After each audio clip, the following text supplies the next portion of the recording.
주일 예배 자리에 나오신 우리 성도님들을 환영하고 축복합니다. 오늘은 이 선생님 나는 아니지요 라는 제목으로 함께 말씀을 좀 나눠보려고 합니다.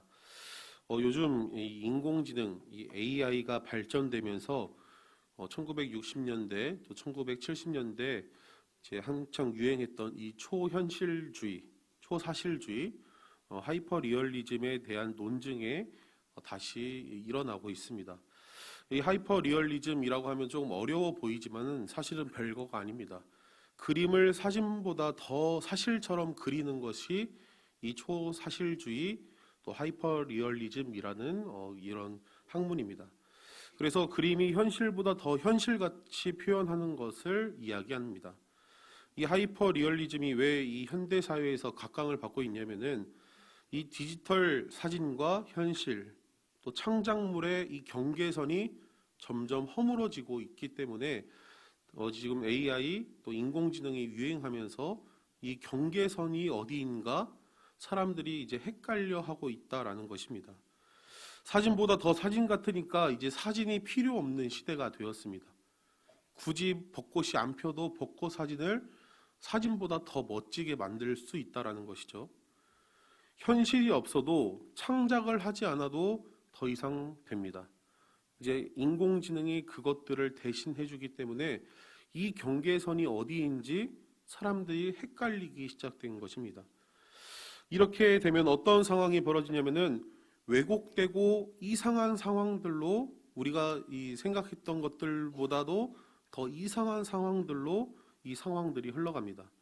한 연구가가 이 현대 사회에 이 하이퍼 리얼리즘에 대해서 이렇게 이야기를 했습니다.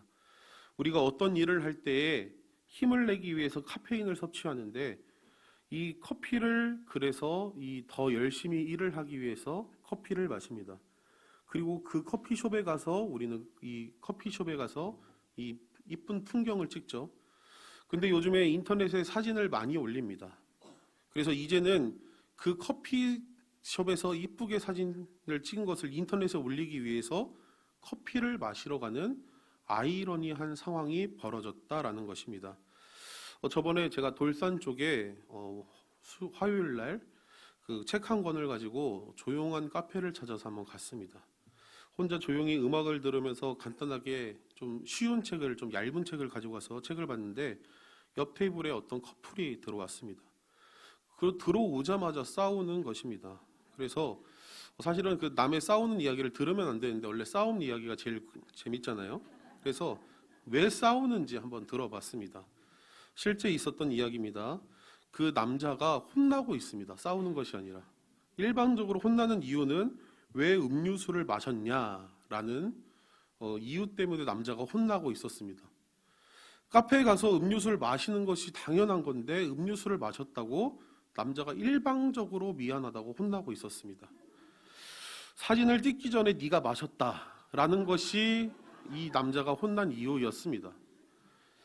남자가 그럼 다시 하나 시킬까라고 하니까 이 여자가 화가 나서 테라스로 나갔습니다. 저는 그 여자가 테라스를 나간 것을 보고 여기에 엮이면 나도 큰일 나겠다라는 생각이 들어서 자리를 다른 층으로 옮긴 적이 있습니다.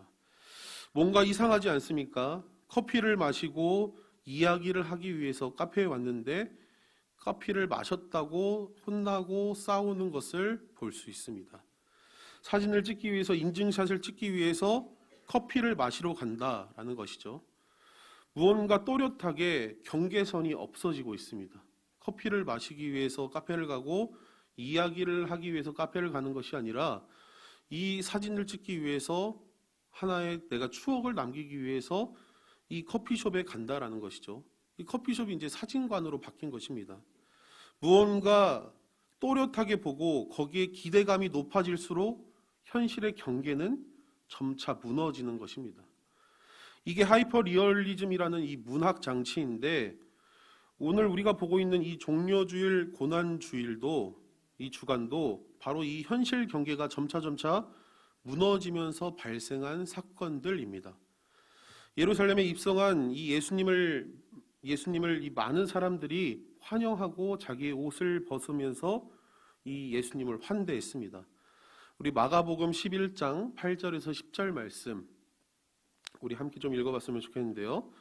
많은 사람들이 자기의 겉옷을 또 다른 이들은 들에 밴 나뭇가지를 길게 펴며 뺏어가고 뒤에서 따르는 자들이 소리 지르되 호산나 찬송하리로다 주의 이름으로 오시는 이여 찬송하리로다 오는 우리 조상 다윗의 나라여 가장 높은 곳에서 호산나 하더라. 아멘. 많은 사람들은 예수님께서 정치적으로 또 행정적으로 이 이스라엘 백성들을 구원해 주실 거라고 굳게 믿고 있었습니다. 구원자 예수님께서 이스라엘의 왕이 되신 예수님께서 이스라엘에 입성하시자마자 로마의 총독부로 가서 단판을 지을 거라고 사람들은 기대했습니다. 그리고 이 로마의 총독과 군대들을 한 번에 몰아내시고 물리쳐서 이 다윗의 왕국을 다시 회복할 거라고 이 사람들은 예수님을 믿고 있었습니다. 그래서 많은 사람들은 이러한 생각을 가지고 예수님을 열렬히 환호하고 환대하였습니다. 예수님을 왕으로 생각했던 많은 사람들이 실수한 것이 있습니다. 바로 예수님의 생각을 물어보지 않았습니다. 그리고 자신들의 생각과 다르게 성전에 가서 환전하는 사람들, 물건 파는 사람들을 쫓아내시고 별다른 모습들을, 이 영웅과 같은 모습들을 보여주지 않자 이 기대감이 현실의 경계가 이 사람들이 무너지기 시작하였습니다. 예루살렘의 유대인들이 함께 모여서 유월절 세계 곳곳에 모였던 이 유대인들이 함께 이 유월절에 모여서 로마 군인들과 저항하면서 싸우길 바랬습니다. 그런데 로마 사람들과 전혀 관계없는 제사장, 바리새인, 사두개인들과 예수님은 논쟁을 하는 모습들을 이 사람들은 보면서 예수님께 실망을 했습니다. 그리고 점점 예수님이 왕이 아니라는 경계가 허물어졌습니다. 본인들이 생각했던 이 현실이 무너지니까 무엇이 진짜이고 무엇이 가짜인지 이들이 헷갈리기 시작했다라는 것이죠. 종료주일 이 말씀을 보면은 어떻게 이 4일 만에 이 사람들이 예수님께 등을 지고 등을 돌리고 예수님을 팔아넘기고 십자가에 못 박았을까라는 생각이 우리가 듭니다. 그런데 하지만 예수님의 뜻이 무엇인지, 하나님의 뜻이 무엇인지 물어보지도 않고 무엇이 진짜인지 현실을 구별하지 못하는 이 사람들에게는 예수님이 더 이상 예수님으로 보이지 않게 된 것입니다. 그냥 한 사람의 영웅으로 이 사람들은 생각했던 것입니다. 우리가 이 종료주의를 통해서 우리의 신앙을 점검해야 될 것은 우리도 마찬가지라는 것입니다. 하나님의 뜻이 무엇인지 알기보다는 우리가 필요로 하는 것에 대해서 교회가, 믿음이 나에게 무엇을 해줄 수 있는지 우리는 그것을 더 묻고 있습니다. 그리고 그것에 더 초점을 두고 있다는 것이죠. 예수님을 누가 십자가에 못 박았습니까?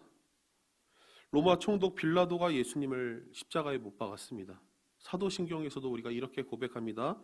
본디오 빌라도에게 고난을 받아 십자가에 못 박혀 죽으시고, 우리가 사도신경을 통해서 이렇게 고백합니다. 이 빌라도가 예수님을 십자가에 못 박았습니다. 빌라도 총독은 정치적 야망 때문에 예수님을 넘겨주었습니다. 누가 예수님을 못 박았습니까? 이 제사장들과 가룟 유다가 예수님을 십자가에 못 박았습니다. 제사장들은 권력이 필요하였고 가룟 유다는 성공을 하고 싶어 했습니다. 당시 죽은 나사로를 살리고 5,000명을 먹이시고 병자들을 고치셨던 아마 영웅과 같은 예수님은 이 예수님을 무너뜨리면은 그 모든 위상이 권력을 얻을 수 있다고 이 대제사장들은 생각했습니다. 이 종교 지도자들이 하나님을 알지 못하고 자기의 기득권만을 위해서 예수님을 십자가에 못 박은 것입니다. 유다는 예수님의 사랑을 받던 제자였습니다. 그런데 성공하고 싶었습니다. 가룟 유다에게 예수님은 자신의 야망을 충족하는 민족의 해방자로 기대했습니다. 그래서 예수님을 따랐습니다. 그런데 종려나무가지를 흔들며 환영했던 사람들과 같이 이 기대가 무너지자 제사장들이 예수님을 죽이려는 사실을 알고 은 40을 받고 예수님을 버려버렸습니다. 그리고 오늘 본문에서 유월절 예수님이 제자들과 함께 식사하실 때 예수님께서 또 충격적인 이야기를 하십니다. 우리 마태복음 26장 21절 말씀 우리 함께 좀 읽어보도록 하겠습니다. 그들이 먹을 때에 이르시되 내가 진실로 너희에게 이르노니 너희 중에 한 사람이 나를 팔리라 하시니. 아멘. 예수님께서 가룟 유다가 예수님을 팔았다라는 것을 미리 아시고 이렇게 이야기하십니다. 제자들이 이야기합니다. 주여, 나는 아니지요. 제자들의 물음에도 조금 문제가 있습니다. 주님, 저는 아닙니다 라고 대답을 해야 되는 것이 사실은 이 물음의 정답입니다. 그런데 제자들은 나는 아니지요 라는 애매하게 확신 없이 묻고 있습니다. 자신의 일인데 스스로 알지 못하고 예수님께 묻고 있는 아주 아이러니한 일들을 이 제자들이 한 것입니다. 사실은 제자들이 뭐라고 물어봐야 됩니까? 제자들의 물음은 틀렸습니다. 사실 제자들은 무엇이라고 물어봐야 되냐면은 십자가의 죽음을 앞둔 예수님의 마음은 어떤지 이 제자들은 물어봤어야 합니다. 예수님, 십자가를 지지 않으시려면 제가 어떻게 해야 됩니까? 라고 물음이 사실은 제자들이 물어봐야 될 물음이었습니다. 그런데 제자들이 그러한 예수님의 마음을 헤아리지 않고 일제히 이렇게 물어봅니다. 주님, 저는 아니지요? 주님, 나는 아니지요? 라고 이 제자들은 물어봅니다. 예수님의 십자가의 순환을 예고하고 계신데 제자들은 서로 핑계를 대고 있습니다. 나는 아닙니다.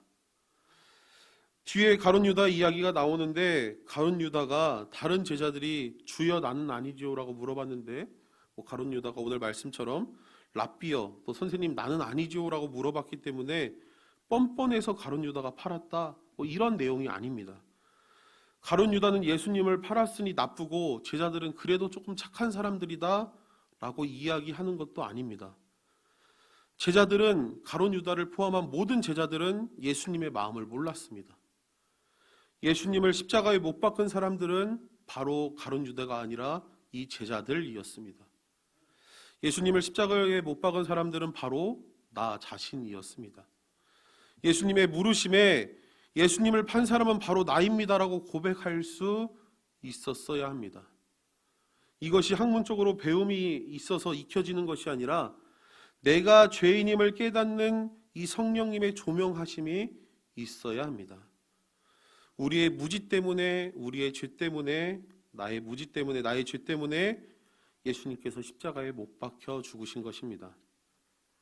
예수님보다 물질을 더 사랑했기에 예수님을 십자가를 내가 못 박은 것입니다. 예수님의 마음보다 내가 오해받기 싫어서 내가 예수님을 십자가에 못 박은 것입니다. 구원은 하나님의 은혜는 내가 죄인임을 깨닫는 것에 있습니다. 내가 죄인임을 깨닫는 것, 똑똑하고 교회를 오래 다니는 것이 능사가 아닙니다. 성령님의 인도하심이 있어야 합니다. 예수님의 마음을 아는 것, 예수님을 쫓아다니고 교회를 다니는 것이 능사가 아닙니다. 겸손하게 예수님께 물을 때에 그것을 알 수 있습니다. 우리가 내일부터 고난주간을 시작하고 보내게 됩니다. 주님, 나는 아니지요? 라는 그 물음을 묻는 것이 아니라 예수님의 마음을 아는 귀한 은혜가 우리 가운데 있기를 바랍니다. 하나님의 구원의 역사와 예수님의 십자가의 사랑을 깨달아 하나님이 주시는 은혜를 누리는 그런 기적을 맛보는 귀한 은혜가 우리 성은교회 성도님들 가운데 있기를 소망합니다. 주님, 나는 아니지요? 라는 핑계는 더 이상 우리는 대면 안 될 것입니다. 우리가 주님, 나는 아니지요? 라는 그 말 때문에 예수님을 더 이상 십자가에 못 박으면 안 될 것입니다. 주님, 내가 주님을 못 박았습니다 라고 고백하는 그 고백들이 우리 가운데 있기를 소망합니다. 이 시간 우리 함께 똑바로 보고 싶어요.